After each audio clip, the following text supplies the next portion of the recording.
মতো কি, তাই না? ওমা, তোমরা জানো না হবুচন্দ্র কে? তাহলে চলো আজ তোমাদের একটা গল্প বলি, জুতো নিয়ে, জুতো আবিষ্কারের গল্প। তাহলে শুরু করা যাক।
শোনো মন্ত্রী, শোনো মন দিয়ে, একটি কথা আমায় তুলেছে ভাবিয়ে।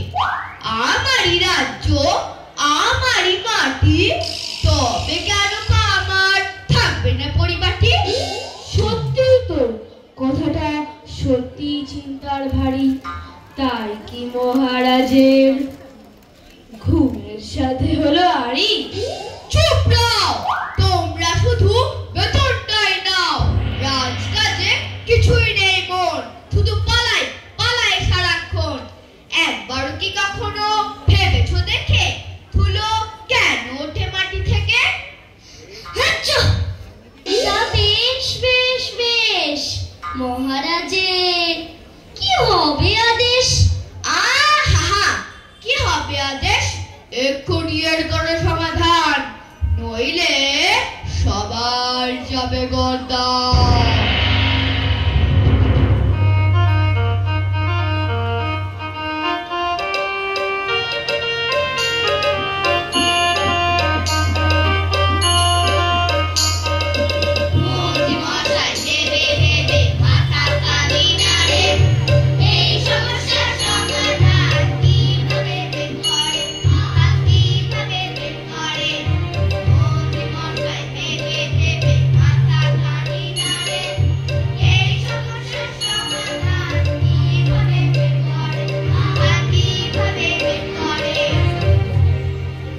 হায় হায়, কি হলো আজ? এ তো ভারী চিন্তায় ফেললেন মহারাজ। বুঝেছি, সবাই মিলে করেছো ষড়যন্ত্র, এঁটেছো আমায় জব্দ করার মন্ত্র। কি যে বলো, আমাদের কি আর নেই কোনো কাজ? শুনে তো আমাদেরই মাথায় পড়েছে বার। না না, যাই তবে কিছু একটা বুদ্ধি বের করতে হবে।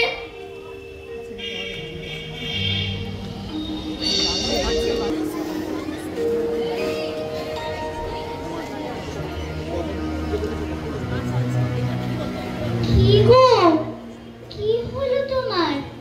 চুলগুলো উস্কো খুস্কো, মুখ কেন ভার? চোখ ছল ছল, মুখে নেই হাসি। মন্ত্রীকে দেখলে এমন কি বলবে রাজ্যবাসী? কি যে বলবো গিন্নি, মাথার উপর রয়েছেন যিনি, মাথায় তার নড়েছে এমন বোকা। আমার মতো বুদ্ধিমানও হয়ে গেছি বোকা। কি এমন কথা মহারাজ বললেন আজ, যা শুনে সকলেরই মাথায় পড়লো বাজ? মহারাজ বললেন আজ ডেকে, ধুলো কেন উঠবে মাটি থেকে? এর প্রতিকার করতে যদি না পারি, তবে সকলকে রাজ্য যেতে হবে ছাড়ি। ও, এই ব্যাপার তাহলে। তা এই শুনে তুমি পালালে কি বলে? তুমি না মস্ত পণ্ডিত, গোবুরায়। তোমার মতো বুদ্ধি কয়জনে পায়? আর বুদ্ধি সব গেছে জলে ভেসে। নাকে চলে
মহারাজ, আপনার মহামন্ত্রী শ্রী গোপুচন্দ্র রায় সাক্ষাতের তরে আসতে চান রাজসভায়।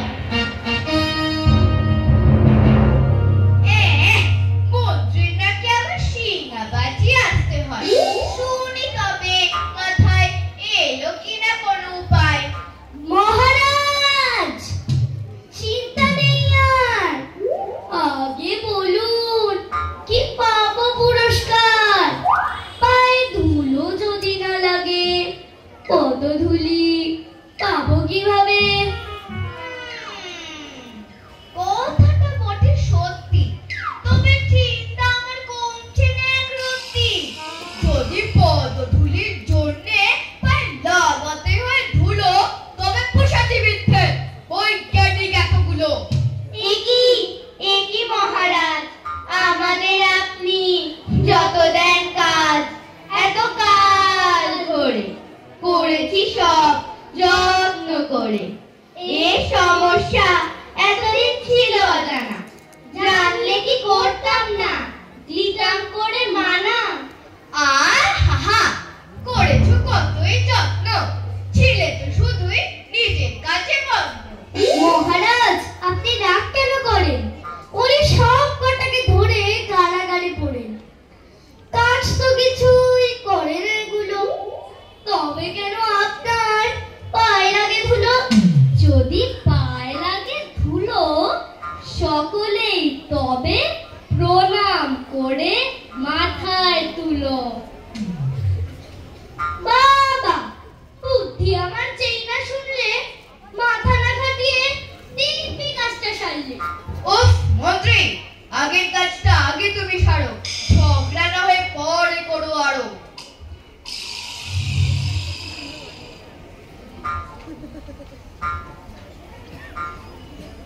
বললেই হলো, কাজটা আগে সারো, মাথায় আমার চিন্তা ঢুকলো আরো।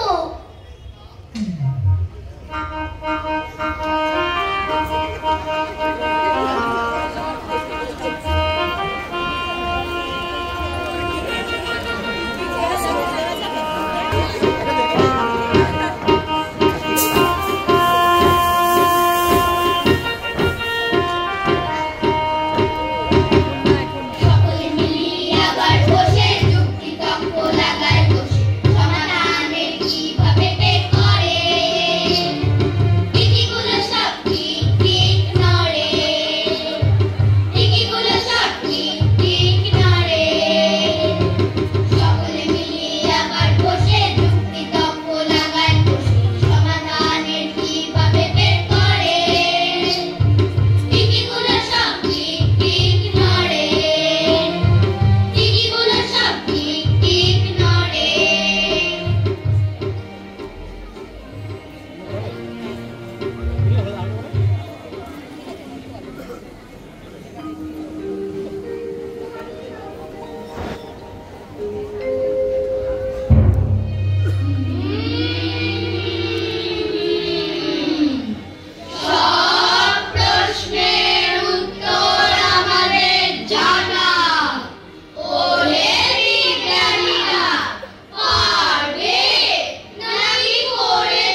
যে বুদ্ধিমান শ্রী গোপুচন্দ্র রায়, ধুলো তাড়ানোর এইটি কোনো উপায়?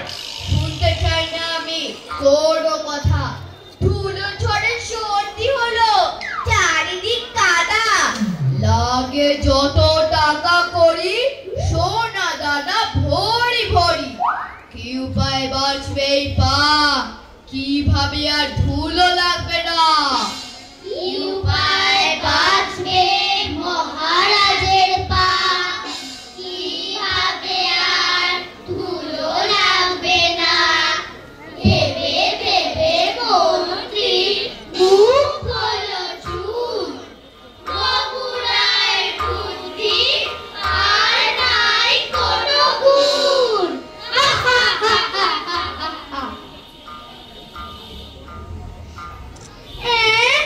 থাকবে না কাদা, উড়বে না ধুলো, অথচ পদধূলিও হবে। এর কথা কে শুনেছে কবে? না বাবা, যাই তবে। না বাঁচলে মহারাজের পা আমারও আর রক্ষে থাকবে না।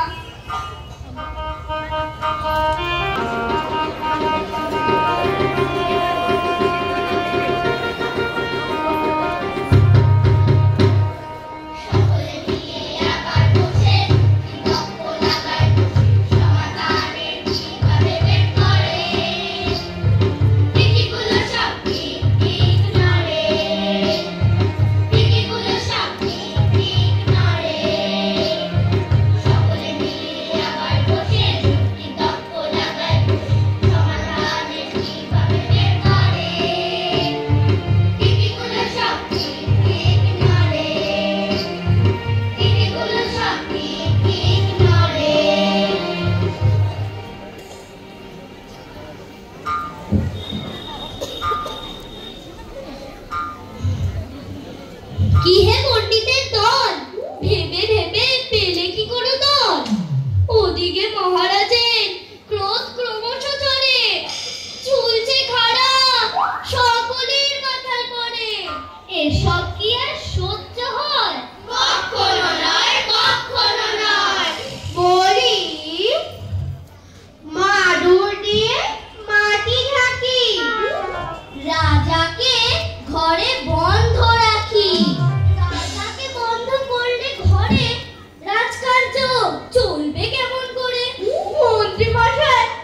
যেতে পারি, দিলে অনুমতি।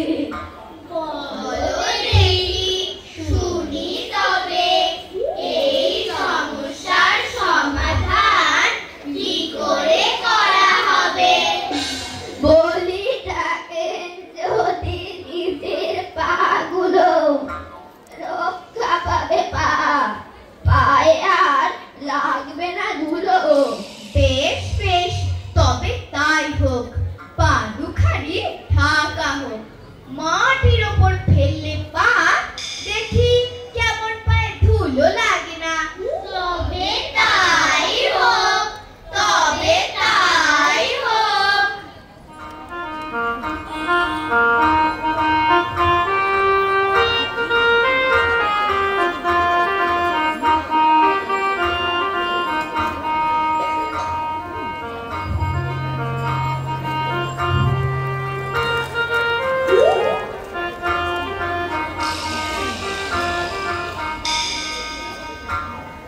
দেখলে গো বুড়াই, দেখলে কাণ্ডখানা, দেখলে বুড়োর জবর কাজ, পায়ে কেমন পরিয়েছে সাজ। পায়ে আর লাগবে না মাটি, পা সবার থাকবে পরিপাটি।